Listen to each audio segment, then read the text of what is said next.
All right, we got a game. Here's the game that we're going to play tonight.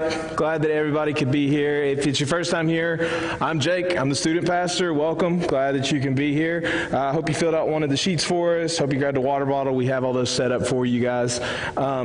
After the service, if you'd like to come up and write down, what I challenged everybody to do the first Sunday or the first Wednesday that we did this was to write down something that you would like me to do to show you that, like, you know, hey, Jake, if you want to prove that you really care and that you want to be there for me, then do this. And like some of you put football games, some of you put get a goofy shirt to wear. Harley's not here, so I'm glad I forgot to buy that Black Widow shirt again.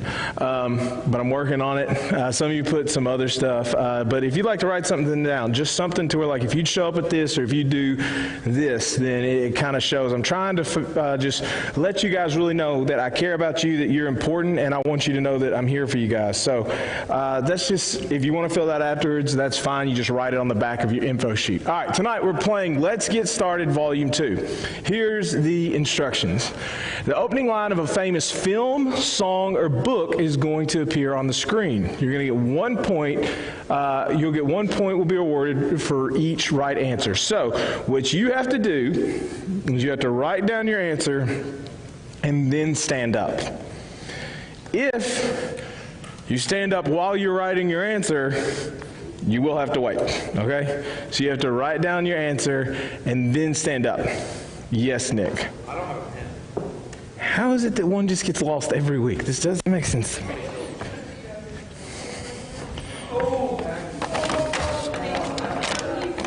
Did you say wear my mask?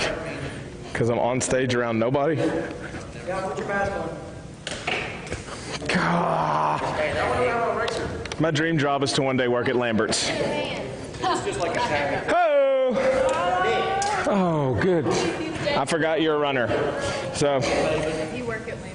All right, so, hey, adults, help me out. If you see somebody stand up that I don't see, help point out who stood up first. So everybody can play this game. You just get a point for getting it right. There's going to be 10 questions. I'm going to go ahead and get these answers right here just in case I blank on any of them.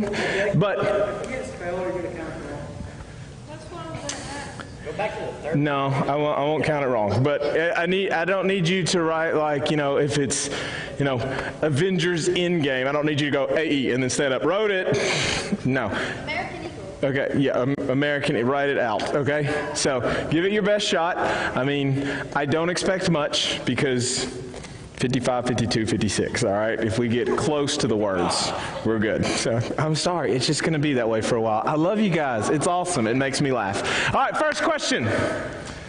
Once there were 4 children whose names were Peter, Susan, Edmund, and Lucy.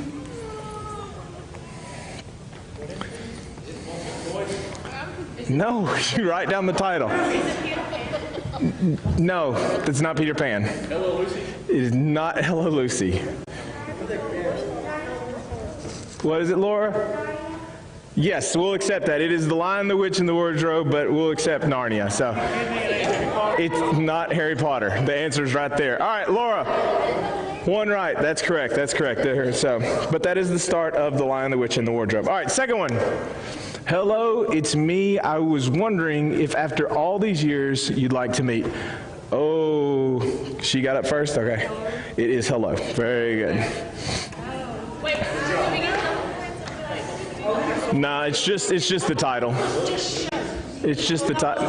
It literally said in the instructions, books, movies, and songs. Alyssa, I try. Okay, books, movies, songs. All right, it has been. All right, next one. Hello, my name's Forrest. That's English Forrest Gump. No, it isn't. That is straight scribble. Forrest Gump. You gotta say it like him. Okay, that's what? Cursive, thank you very much. I don't know. That's not cursive. That is not American. There's no P at the end of it. You straight scribbled. All right, I think you were next over here. Did you just keep writing after I got onto them? You cheated. Okay, was it Taylor or was it? That was Matt. All right. I really think he probably had it, and he did one last little thing. So I think we'll give it to Branham over here. But guys, spell, okay? Like seriously, get it written out. Not Forrest. All right. Hey Nick, remember when I said you have to be done writing before you stand up? You were straight standing up and still writing everything. So, I like the extra squiggles. They were pretty. All right. Next. I stay out too late, got nothing in my brain. That's what people say.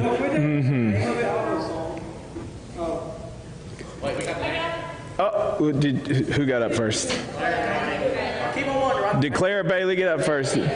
Bailey? All right. Shake it off. Very good. Very good. Just the title's all I'm looking for.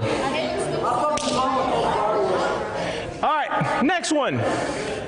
He was an old man who fished alone in a skiff in the Gulf Stream, and he had gone 84 days now without taking a fish.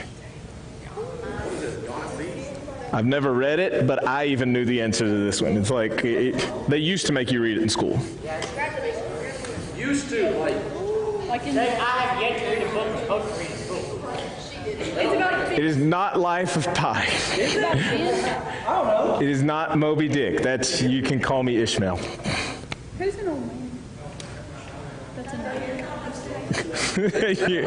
You're halfway there. What, is it like a common book? Yes, it's a well-known book. Famous? Huh? Yes, it's famous. It's a classic book. The Giver. We just tell us. It's not The Giver.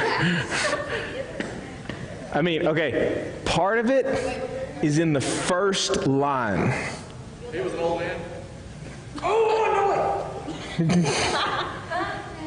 English, Trevor. It's got to be in English. Don't worry, Trevor. No one else is writing. Something by Shakespeare. No. It's by Shakespeare? No. The Old Man and the Sea. Very good. Ernest Hemingway.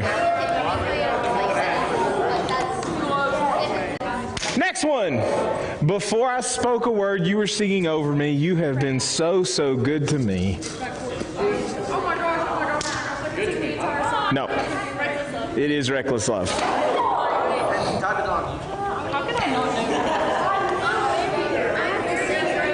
Next one. Once upon a time, there was a lovely princess, but she had an enchantment upon her of a fearful sort. Nailed it. Good job, Branham Shrek. Good job. That's right. Yeah. Yeah, you did. Good job. I was sitting there going, who's going to get this one? I'm so proud of Branham right now. That's all right. That's 7. Who all's got points right now? You have 2, 1 back there. You got 2 over here. That's right. Okay. Everybody's still in it, but one of you guys with 1 needs to nail this one if you want to have a chance, okay? Ready?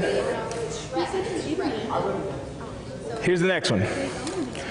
Late in the winter of my 17th year, my mother decided I was depressed, presumably because I rarely left the house, spent quite a lot of time in bed, read the same book over and over, ate infrequently, and devoted quite a bit of my abundant free time thinking about death. Is this a new thing? I would never have gotten this one. It's, I guess, yeah. Deathbed. It is not deathbed.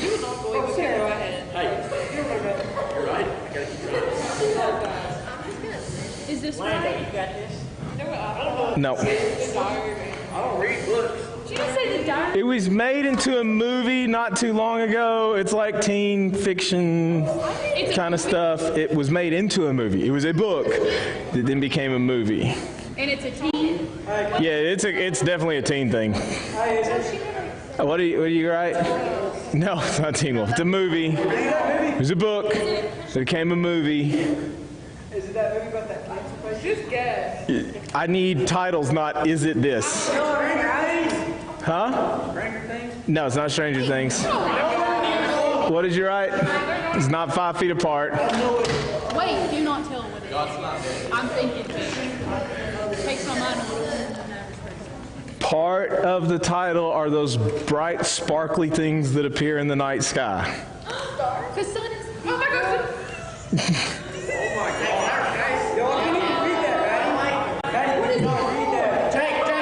Okay. He did get up. Twilight. No.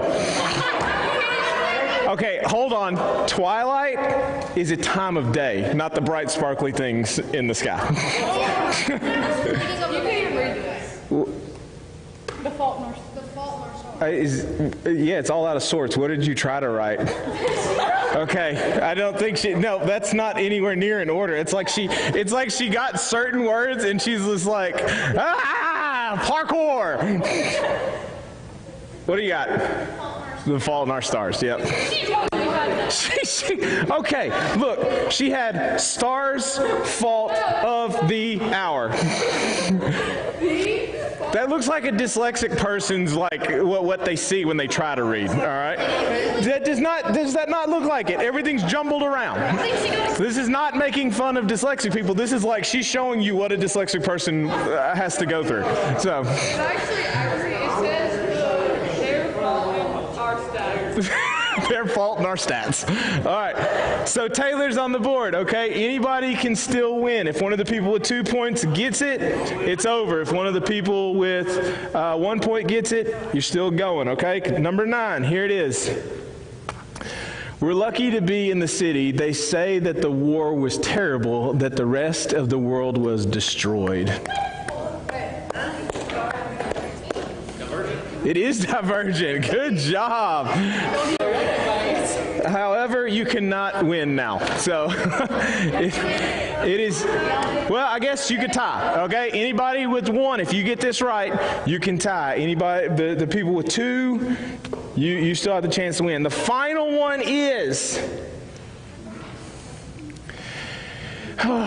if you really want to hear about it, the first thing you'll probably want to know is where I was born and what my lousy childhood was like and how my parents were occupied and all before they had me and all that David Copperfield kind of crap. But I don't feel like going into it if you want to know the truth.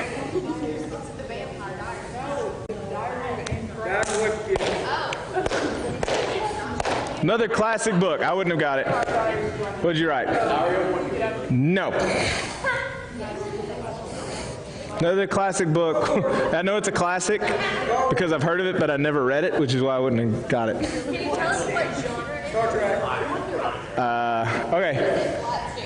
Part of the name in the title is the position that sits behind home plate. Not base. The position, the person that squats behind home plate is part of the title. That's part of the title, not the title. What'd you put? No, not Dreamcatcher. Nope, not Dreamcatcher. Does it have the word catcher in it? It does. That's what I just said. It has the word catcher in it. No. King Catcher. Okay. Catching Kings. No. I'm giving you a few more seconds. And then I have to get to the lesson. This apparently is a... Can you give me like All right. The other part, okay? The other part is another plant that is kind of similar to wheat. That's another word for it, all right? It's another word for, no. It's like a cereal. It's another it's kind of like wheat. It grows, a lot of people. Barley Catcher. No.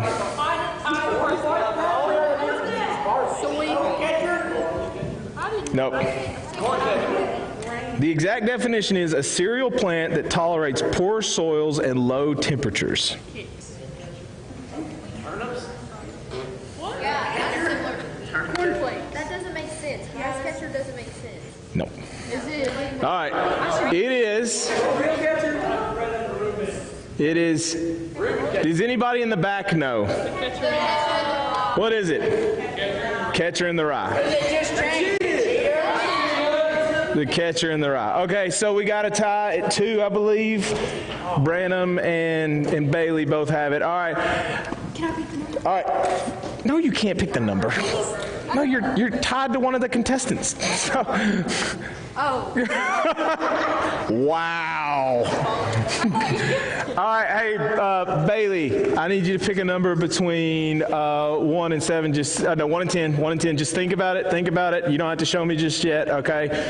All right, Bailey, girls get to go first, so what would you like to pick between 1 and 10? 6. 5. Oh, he cut it. What was it? It was 4, so Branham. All right, so Grace, Madeline, and Branham have been our winners so far. All right, hey, next week, just a heads up, if you come, we're playing Let's Get It Started Volume 3. So, all right, let's go ahead and jump into our lesson tonight. We're doing week 3 of Difference Maker. This whole series has been about what it takes to be a difference maker, what it takes to actually not just give lip service to Jesus, but actually go all in, to chase after him, to follow him, to try to go into a deeper relationship with him. We're just going to jump straight to the PowerPoint. I'm not going to show the video this week, but difference maker. This week is week 3, and the point of this one is different makers are discipled. So we talked about not letting comfort make our decisions, but being followers of Christ, letting that make our decisions.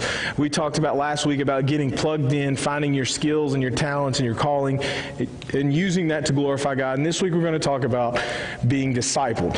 Now the thing is, we see this in all types of movies, and we see this in all types of any kind of story about the hero usually seeks out help. Usually they can't win at first, so they seek out help from someone so that they can be trained, so that when the final battle comes, they're ready to take it on. They're ready to take on the responsibility. So let's throw a couple characters on screen, and y'all tell me who is the one that trained them, who discipled them.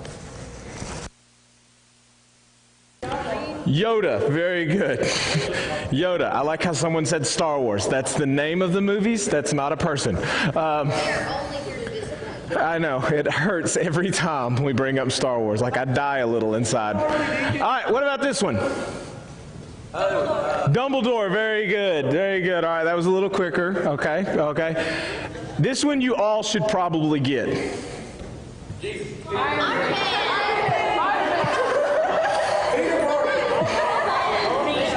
I love you, kid. Iron Man, yes, Iron Man, Tony Stark, very good. They trained them up. So here's the thing that we're going to talk about tonight. We need to be people that are being discipled. Christians are not meant to do life alone. You need to have someone that is pouring into you, that has your best interest at heart, that is helping you to become a better follower of Christ. Being discipled is being trained. Remember how Jesus had the 12 disciples? It's finding someone to help mentor and keep you accountable. And we're going to dig into that. The best example of that in the Bible is Paul. Paul was someone who went through a massive change. He was once, sorry guys. Yep, it's the Rona. Which is why I turned, don't touch this. The thing is, we need somebody to pour into us. We need somebody that is going to have our best interests at heart, that's going to push us to become better followers of Christ. And so Paul is that person. Paul first started out as someone that was trying to stamp out the way. He wanted to crush the new Christians. And instead, he had this encounter with Jesus, and his life completely flipped. He gave up all kinds of wealth and power to be in prison cells. He gave up being the person that was doing the beating to be the one who was receiving the beatings. And he constantly tried to live his life more and more like Christ. And we see him pour into people throughout the Bible. People like Mark and Timothy and Luke. He had these personal relationships of discipling them and helping them to grow. And one key thing that he said comes in Colossians chapter 1, verse 28. If you have your Bibles, you can open up there. Colossians chapter 1, verse 28. If you have your phones, you can pull out your Bible app on your phone and highlight this verse. But Paul writes, "We proclaim him, warning and teaching everyone with all wisdom, so that we may present everyone mature in Christ." And in that verse, we're going to look at three things really quick that is something that we, as if we desire to be difference makers, need to be applying to our life. And that's finding someone that will pour into us, that will disciple us, that will challenge us to grow. And these are the three things that you need to be looking for in a person that you need to ask to disciple you, to pour into your life, to really invest in you. Number one, someone that proclaims Christ. It's important that the people that we seek to pour into us make Christ first in their life. Everything that we do should be pointing people towards Christ. In fact, the author writes it like this: all activities in life should be leverages to ultimately glorify Jesus. All activities in life should be leverages to ultimately glorify Jesus. And we talked about this last week. We have a ton of talented people in our youth group. From the arts to sports to hobbies to just life skills, we have a ton of talented students, people in our youth group. And it's important for us to not just be known by those things, but as a Christian. What are you known as? What do people see as the most important priority in your life? If we were to say, define so-and-so, how far down the list would they have to go before they got? If we say define them in one word, you can use multiple words, but use one word responses to define this person. How far down the list would it take them to get to Christian? And that's kind of an issue. Because we're so busy, and I get it, you guys are so busy with all the different stuff in life, and none of it is bad at all. But are you defined by that stuff, or are you defined by Christian? When we look at these people, we need to be defined as Christian as one of the top priorities in our life. It needs to be one of the first responses. It may not be the first one, especially if someone's thinking, like if I were to say Tebow, none of you would go like Christian. You'd probably go football player first. But then Christian would be quickly right after that. The same with Curry. Some of you would probably go straight to basketball, but then you'd probably get to Christian because he tries to represent Christ in a lot of ways. The same needs to be true for you. Sure, they may say, softball player, musician, academic, but hopefully within like the first two or three, they're going to say Christian. That's someone you need to be looking for to disciple you. Someone that you see that proclaims Christ, that makes their walk an important part of their life. Why? Because if they're making an important part of their life, they can help you learn how to make it an important part of your life. Look for someone that proclaims Christ. Number two, someone who warns and teaches with wisdom. Someone who warns and teaches with wisdom. Check out this picture that's going to be on the screen. Anybody recognize who that is? Mike Tyson, yes. One of the most vicious boxers that ever stepped into the ring. The dude was just insane for his time, would just beat everybody down. He has this incredible quote of everybody's got a plan until they get punched in the face. It just shows you this dude was ready to just jack you up. Anybody know who the other guy is? Jim Halpert from The Office. Yo, chill. That's, yeah, we switched a little too quick. The other guy in that picture. Sorry. Anybody know who the other guy in that picture is? That's my bad. I should have been in that picture. That's me. No. That guy is Steve Crocodile Fitch. He was hired by Tyson for one reason, to tell him how great he was. I mean, literally, he was like his hype man, his personal cheerleader that got paid all the time to be like, you're the best, you're the champ. No one's as tough as you. No one's as strong as you. You can do no wrong. You're the best. Everything you do is right. You're going to beat this guy's tail. You're going to beat the next person's tail. You're going to be the champ forever. Everybody loves you. You're the best. The problem with that is, if you only get told that in life, you're going to make some dumb mistakes because you begin to believe that everything you do is right. This dude has lost money. He's been in trouble with drugs. He's been in trouble with abuse of women. He's also served time in jail. All because he surrounded himself with someone that was just going to constantly tell him was right. Now, instead of having someone like that, you need someone like this. And you probably saw that, Jim Halpert. Why did I put Jim Halpert out there? If you've ever watched The Office, you'll understand that Jim constantly has to keep Michael and Dwight in check. They're going to say or do something dumb until he steps in and says, nope, can't do that, nope, can't do that. And he doesn't pull the punches, he just tells them no. Why? Because you need someone that is going to warn you and that is going to tell you the truth. Someone who warns and teaches with wisdom. Proverbs says this. Proverbs 12:25, a fool's way is right in his own eyes, but whoever listens to counsel is wise. You need to find someone that's not afraid to call you out.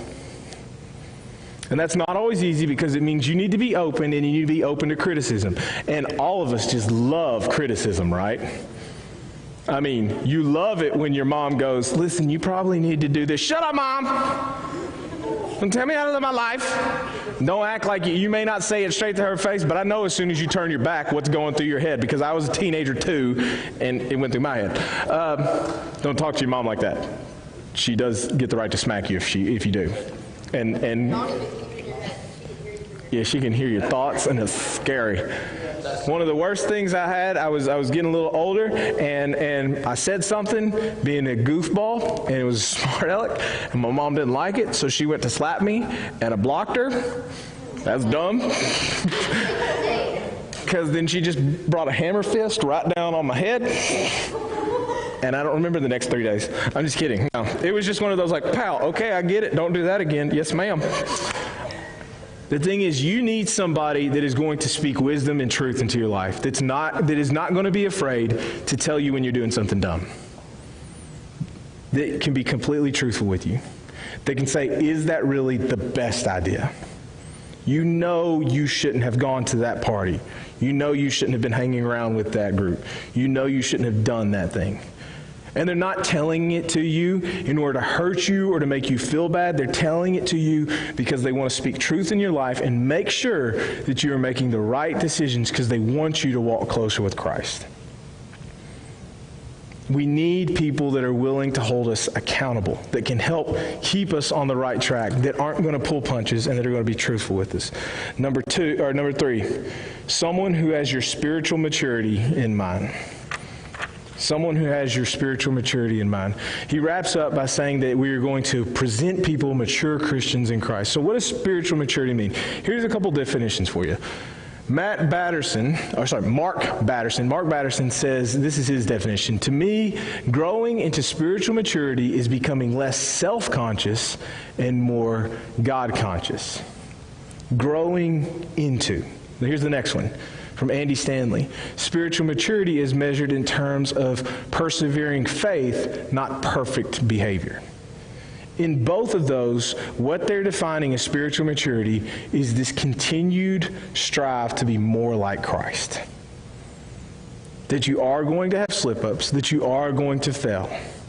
And you need to find someone that is going to help you persevere in your walk, to grow closer with Christ each day.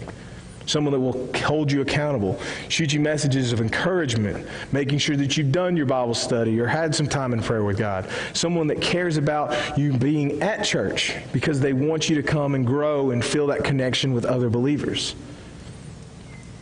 It's a lot like love as it's defined in the Bible. You know, they come to Jesus and they say, what's the most important commandment? He says, love your God with all your heart, soul, mind, and strength, and love your neighbor as yourself. All the laws and the commands are all the laws and the prophets are based on these two laws. So if we're being completely honest, love the Lord your God with all your heart, soul, mind, and strength. Just in that one alone, we can probably be like, yeah, I probably screwed that up today. Something you may have said, something you may have done, the fact that you may not have spent time. But then we get into the love your neighbor as yourself, and then we all crap out on that one.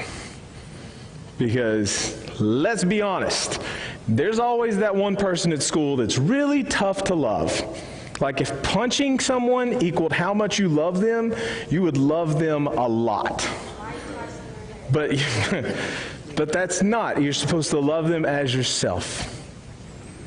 And this is why it's important to have someone that is going to help you grow so that you can learn to mature and become more like Christ. The goal of a Christian is to become more like Christ every day. We need to find someone that is going to push us to grow. So those are the three things that we look for in a person that's going to disciple us. And hopefully you're thinking of someone right now, maybe a small group leader.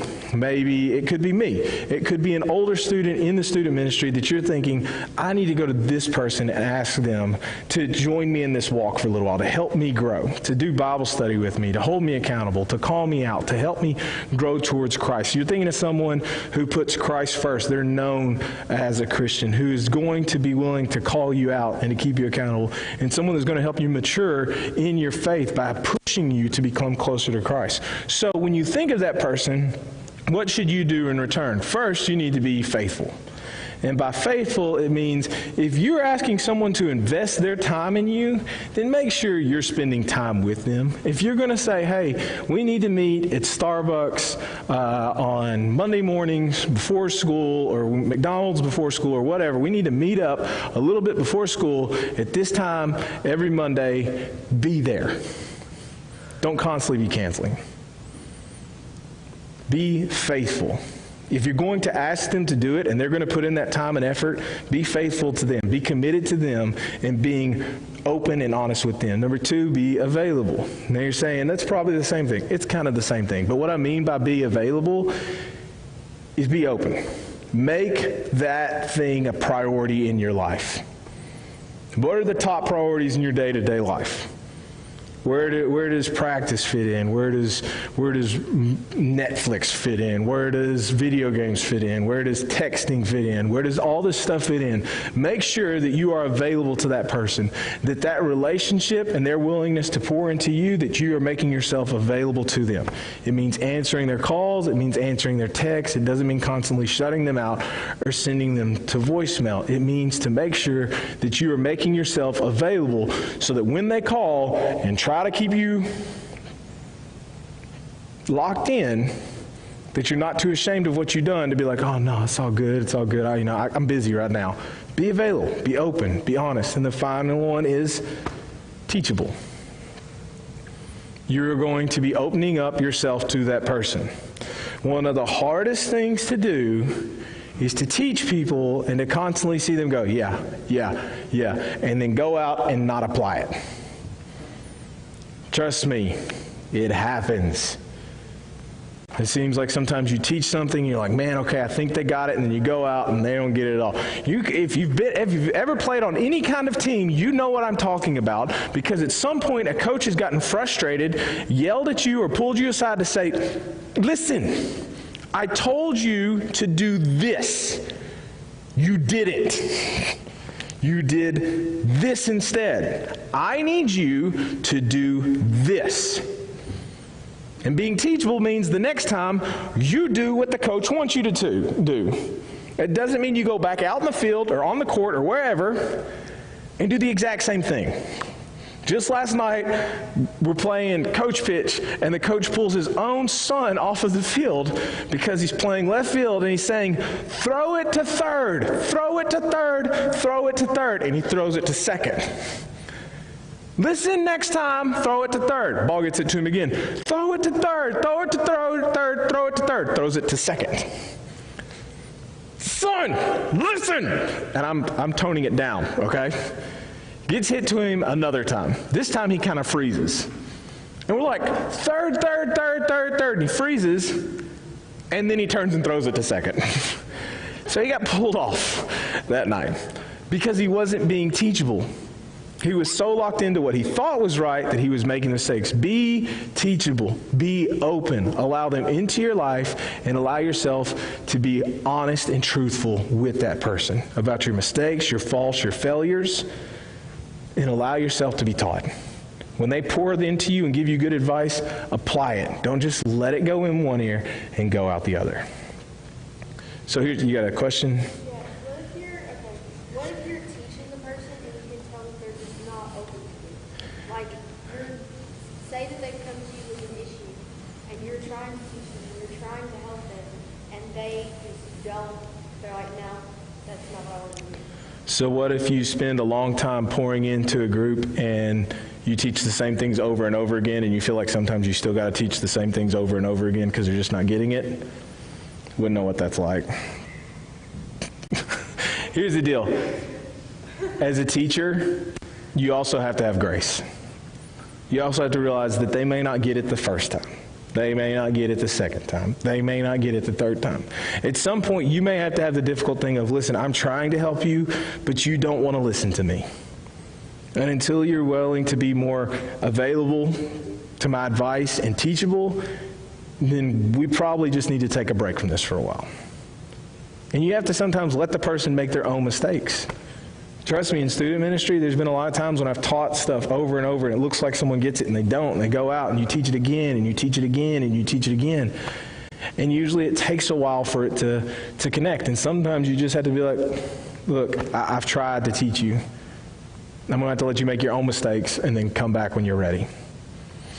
It's also when you go to camp and the minister and the camp pastor says the exact same thing that you've been preaching for like 6 months, and kids go, oh, I've never heard it like that before.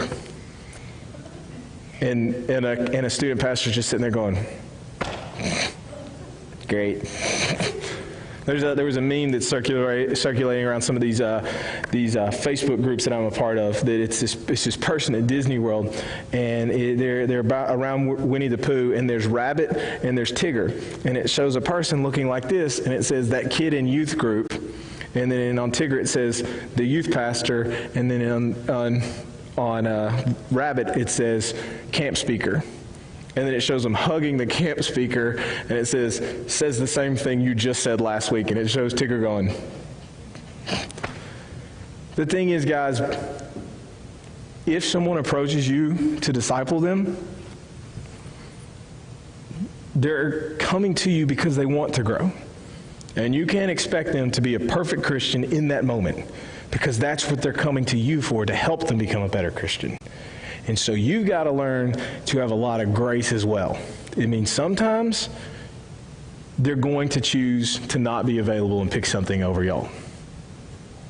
I mean, student pastors can sometimes take it personal when a student that you're investing and pouring in and you see a lot of potential and chooses to do something else on a Wednesday night instead of coming to church. They can take it personal when you're trying to set up everything you can to make for a perfect retreat or trip, and you say, no, I'm going to wait because I want to do this instead. And we try not to take it personal, but we care about our students. We want what's best. We want to see you persevere. We want to see you become better followers of Christ, to be sold out for Jesus. And sometimes we just have to remind ourselves that, listen, you can't force it on anyone. They have to be willing to make that change. So you just keep showing grace over and over again, because it's what Christ showed to us, and that's the point, to become more like Christ every day. So that's why I'm telling you, faithful. If you're seeking someone to disciple you, be faithful, be available, be teachable. And if you're someone that is being approached, it means that they've seen you as someone who puts Christ first in their life. Don't let them down. Make sure that you are living that. Make sure you hold them accountable. Don't be like, it's okay. Keep them accountable. And help them grow. Make sure that they're spending that time growing. Because there's some in this room that may be asked by someone else in this room to disciple them. And there's some in this room that you're thinking of someone that you want to ask. Small group leaders make great leaders, make great disciplers. I would be glad to try to figure out ways to help you grow. But you've got to be willing to do that. And that's the challenge tonight. Where are you at in your walk? Do you need to be seeking somebody out? Who are you thinking of that you can connect with? And it can be a small group. It doesn't have to be just one person. It can be a group that gets together on a regular basis. We actually had some of our seniors that just graduated that for 3 years, they would meet at someone's house every Thursday morning to have breakfast and talk about their Bible study they've been going through. It helps keep them accountable. It's something that you could institute too. But you have to be thinking about it, because a difference maker seeks out someone that is going to help them grow, that is going to disciple them. So who do you need to be going to and saying, hey, can you help me in my walk? And if someone comes up to you, are you at a place where you realize, hey, they see me as this, I need to be making sure that I'm living this lifestyle and helping them grow? Take that responsibility big time, because they see something in you and they want you to help them grow. Let's pray. Father, thank you for the chance to come together to worship you, to spend time digging into your word. God, I pray that you'll be with these students tonight, that you'll help them to seek after you with their whole heart. I pray that you're putting someone on their heart, in their mind, that they need to be going up to and asking to disciple them, to help them grow. I pray that you'll be with those that may get asked to be open and available and truthful with people. God, I pray that you'll just continue to do awesome and mighty things in our youth group. We love you and thank you for all you do. For in Christ's name I pray. Amen. All right, starting next week, our children's ministry kicks back off. They're going to be meeting from 6 to 6:45. If you're interested in helping with that, shoot me a text so that I can let you know where we need you at. So from 6 to 6:45, the kids are going to be meeting. They're going to be focused on being outside the majority of the time. We are moving to a new time. It's not 6:30 anymore. It's going to be 7 o'clock as kickoff. That way, the transition and the amount of people that are kind of moving through the church will be lowered down. And because y'all are the young ones, they're like, hey, you can have the later service. So 7 o'clock, that will help some of you out because some of you do have a lot going on. And giving that little extra 30-minute padding will help you out. So next week, 7 to 7:45 for the way. Okay? Hey, if it's your first time here, welcome. I hope you had a great time. I'd love to get to know you some more. I do have to do some teardown, but hopefully I'll get a chance to talk with you some. We just ask that as you leave, that put your mask on as you leave. Once you get in the parking lot, just try to keep a little distance as you're hanging out with your friends. I'm working on getting the theaters rented out. We'll probably do we had about 5 or 6 that were open to that. I'll probably put like a poll out to ask if anybody else has answered. We can do like a guys theater and a girls theater to where the guys can pick their movie and the girls can pick their movie. But just options. But I'll be setting the date. That'll probably be in October. All right. That's all I got, guys. Thanks for coming, hanging out.